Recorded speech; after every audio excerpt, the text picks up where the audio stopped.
안녕하세요. 마마동심리연구소에서 그림 읽어드리는 미술치료사 김상경입니다. 오늘도 중학교 2학년 남자친구가 그린 그림을 같이 보려고 하는데요.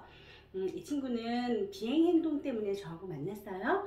그래서 어쩔 수 없이 자기의 비행행동 때문에 상담을 하게 됐고, 그리고 변명처럼 또는 자기 합리화처럼 내가 이런 이유로 문제 행동을 했습니다를 저한테 이야기하는 그런 시간 중에 표현된 그림을 가지고 여러분하고 이야기해 보려고 해요. 그래서 자세한 비행 내용은 빼고 이야기합니다. 자, 이 친구가 그린 그림에서 저는 이 친구가 자기 자신에 대해서 어떻게 느끼는지를 좀 전달을 해줬고요. 그리고 진짜 나를 찾을 수 있는 시간이 됐으면 하는 바람으로 조언을 해줬는데, 우선 먼저 어떤 내용을 가지고 이야기를 했는지 그림을 먼저 보고 말씀을 드릴게요. 자, 풍경이 그려져 있는 그림이에요. 오늘은요, 이 10가지의 풍경 요소 중에서 제가 동물과 집과 밭 요 3가지만 우선 먼저 조금 설명을 해볼까 합니다. 자, 어떤 부분을 설명을 해보고 싶으냐면, 이 친구는 자기 자신과 가정에 대해서 불편하게 생각하는 부분을 좀 알아보려고 하는데요. 자, 저기 한가운데 있는 동물이 고라니예요, 고라니. 고라니라고 하는 동물을 이렇게 그림에서 소재로 그리는 얘가 흔한 예는 아니에요.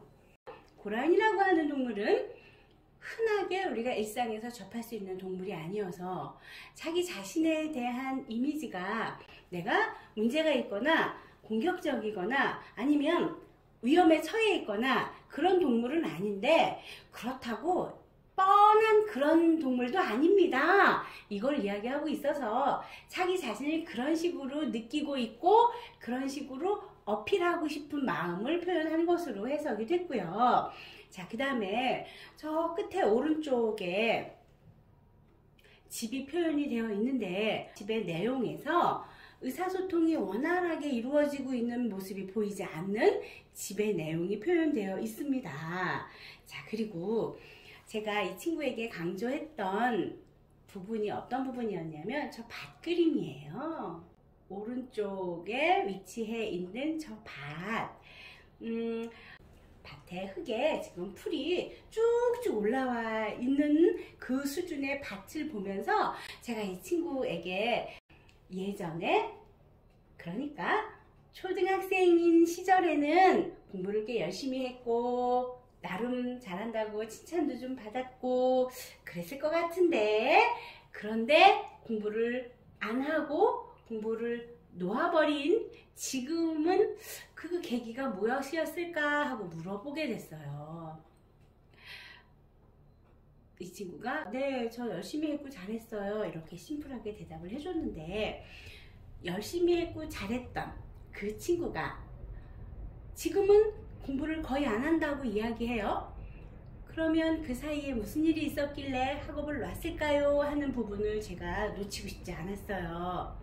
왜냐하면 분명히 열심히 했고 잘했던 나도 나잖아요.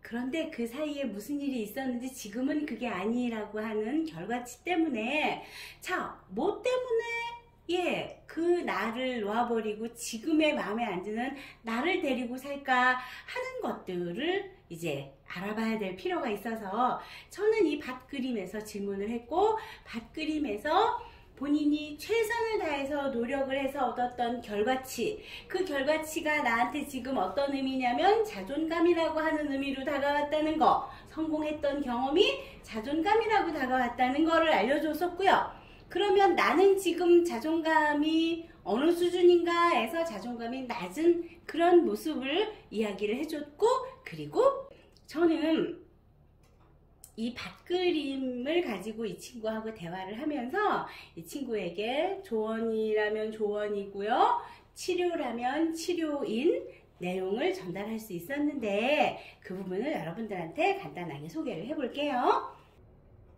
저는 동물 그림에서 이 친구의 욕구를 찾아낼 수 있었습니다. 자기 자신을 스스로 자기 자신을 평범하고 싶지 않고 그냥 시시하고 싶지 않은 마음, 그렇지만 내가 누구를 공격하거나 누구를 해칠 마음이 있지는 않아요 하는 그런 자기를 어필하는 그런 마음을 동물 그림에서 찾았고요.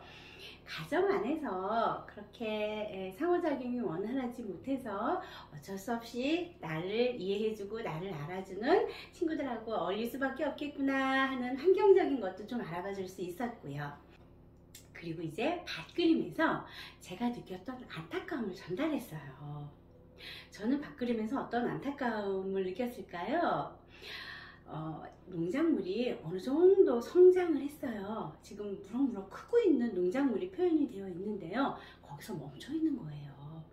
그 멈춰 있는 농작물이 저는 아까웠어요. 그래서 그 부분을 이야기를 했어요. 그래서 학업에 대한 이야기를 했죠. 그랬더니 한때는 열심히 했고 잘했고 학업에 대해서, 그리고 열심히 했고 잘했고 하는 그 맥락 안에 그게 나야가 있었어요. 자, 이 친구는 지금 그게 나야 하는 그 나가 있을까요? 희박해졌어요. 열심히 했고 잘했고 그게 나야 하는 게 지금도 있다 그러면 아마도 비행행동이라고 하는 행동을 하지는 않았을 것 같아요. 지금은 그게 나야 하는 나름 자존감이라고 하는 게 많이 낮아진 상태로 보이거든요. 자, 자존감은요, 내가 최선을 다해서 무엇인가를 열심히 했는데 그게 결과가 성공됐을 때 자존감이 막 올라가요. 이 친구는 초등학교 시절에는 성공 경험이 제법 있어서 자존감이 뿜뿜이었던 것 같아요. 그런데 이제 중학교 올라오면서 어떤 이유에서인지 성공 경험보다는 실패 경험을 더 많이 하고, 그래서 뿜뿜했던 자존감이 내려가지면서 학업에도 이제 등한시하는 그런 행동을 하게 되는데, 저는요 초등학교 때는 어느 정도 공부를 좀 했다고 인정받았다가 중학교 올라가면 우리 학교에서만 오는 게 아니잖아요. 다른 학교에서도 잘한다는 친구들이 오잖아요. 그러면 잘하는 나의 수준이 조금은 밀리는 경험을 누구나 하게 되거든요. 진학을 하면.